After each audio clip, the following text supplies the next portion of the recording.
Assalamualaikum warahmatullahi wabarakatuh.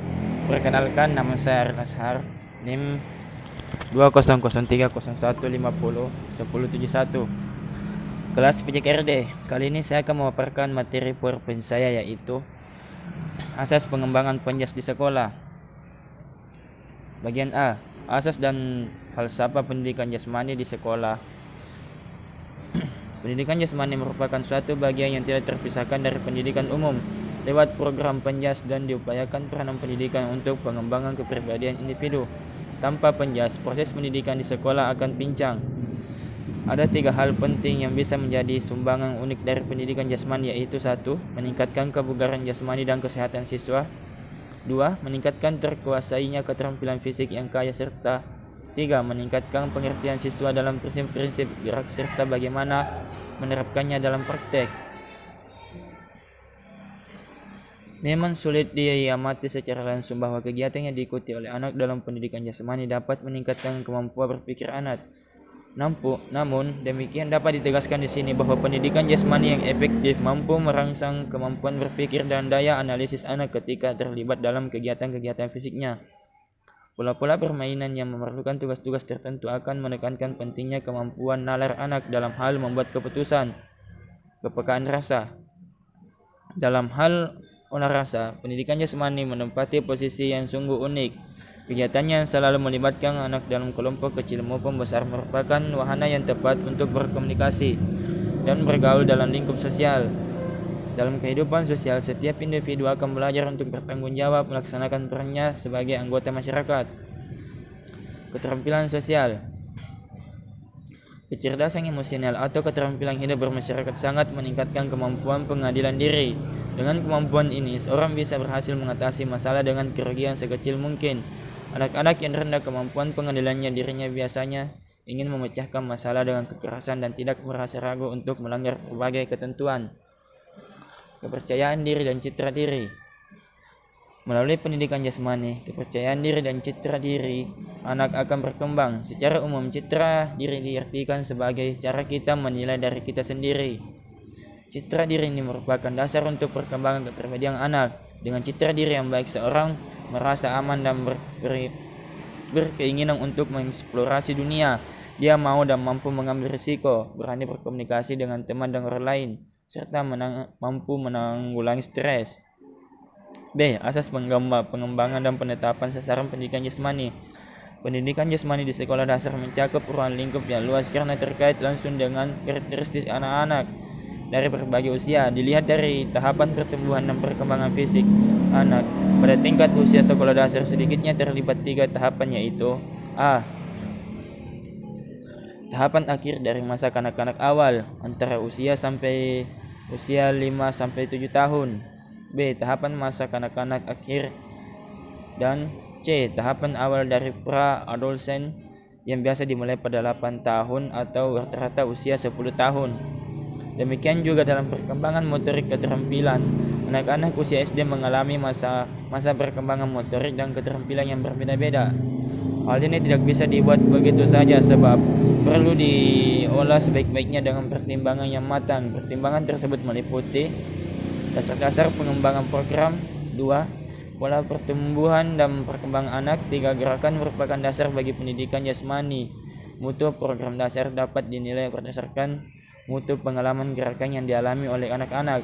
Pendidikan jasmani memang terdiri atas kegiatan fisik yang harus dilakukan secara aktif. Anak-anak tidak akan dapat mengambil manfaatnya hanya dari berbaris, menunggu datangnya alat-alat, mendengarkan penjelasan guru yang panjang. C. Pola pertumbuhan dan perkembangan anak. 1. Perkembangan ke arah memanjang. 2. Gerak kasar dan gerak halus. 3. Bilateral ke unilateral. 4. Diferensiasi dan integrasi. 5. Filogenetik dan ontologetik. Dorongan pasar anak-anak. Dorongan dasar anak-anak adalah suatu keinginan untuk melakukan dan menghasilkan sesuatu. Semua anak memiliki perasaan seperti ini yang kemungkinan besar merupakan sifat turunan atau pengaruh lingkungan. Dorongan tersebut niscaya mengarahkan pengembangan kurikulum pendidikan jasmani dan untuk menciptakan program yang sesuai dengan sifat-sifat anak. Berikut ini akan dibahas secara selintas dengan dorongan-dorongan tersebut. Dorongan untuk bergerak. dorongan untuk mendapatkan pengakuan teman dan masyarakat, dorongan untuk bekerja sama dan bersaing, dorongan untuk kebugaran fisik dan daya tarik, dorongan untuk bertualang, dorongan untuk kekuasaan kreatif, dorongan untuk menikmati irama, dorongan untuk mengetahui. Asas motivasi, daya mendorong siswa untuk melakukan kegiatan atau aktivitas fungsinya adalah untuk mendorong siswa untuk tetap semangat. Peran seorang guru di sini sangat menentukan rangsangan terhadap siswanya agar mau melakukan aktivitas pembelajaran dengan selamat. Aspek-aspek filsafat, metafisika, epistemologi, aksiologi, etika, logika, dan estetika perlu diperhatikan dalam rangka memformulasikan filsafat setiap bidang studi. Seperti pendidikan jasmani, secara ringkas filsafat pendidikan jasmani mempunyai dua fungsi, yaitu sintesis dan analitis. Filsafat dari fungsi sintesis berfungsi untuk menyusun hipotesis yang dapat digunakan sebagai alat untuk mengenali hakikat individu dengan pengenalannya.